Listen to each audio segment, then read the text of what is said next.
اللہ کے رسول صلی اللہ علیہ وسلم نے فرمایا خیرکم من تعلم القرآن وعلمہ، تم میں سے بہتر شخص وہ ہے جو قرآن سیکھے اور دوسروں کو سکھائے۔ اس کا مطلب صرف قرآن پڑھائے، تفسیر پڑھائے، حدیث پڑھائے، خالی قرآن سادہ سادہ پڑھائے تب وہ کوئی حرج نہیں۔ قرآن کو پڑھنا بذات خود ایک عبادت ہے، اور معنی مطلب سمجھ کے پڑھے گا ویری گڈ۔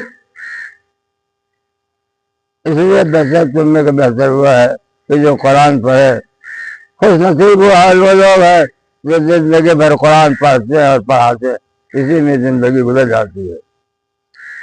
اللہ کے رسول دوسری حدیث اللہ کے رسول صلی اللہ علیہ وسلم فرمایا لا حسد الا علی اسمین، کہ دنیا میں کسی چیز پر حسد جائز نہیں۔ حسد مانے گرتا، حسد مانے رس کی یہاں مراد ہے۔ یہاں پر ایک حسد ہوا ہے جو داہ کے معنی میں دوسرے کی نعمت کو دے کر کے اس کی زوال کی تمنا کر، یہ مراد نہیں ہے یہاں۔ یہاں حسد مانے رس کے گرتا، غیر بے تو برتا، گرتا کے معنی میں۔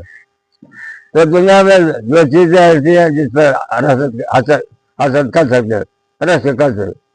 ایک آدمی جس کو اللہ نے قرآن کا علم دیا ہے اور پڑھتا ہے اور پڑھاتا ہے، اس کا پرچار کرتا ہے، اور دوسرے وہ شخص جس کو اللہ نے مال دیا ہے اور اللہ کی راہ میں بے دریغ خرچ کرتا ہے، تو ایسی تمنا ایسے آدمی کی تمنا کرنا جائز ہے۔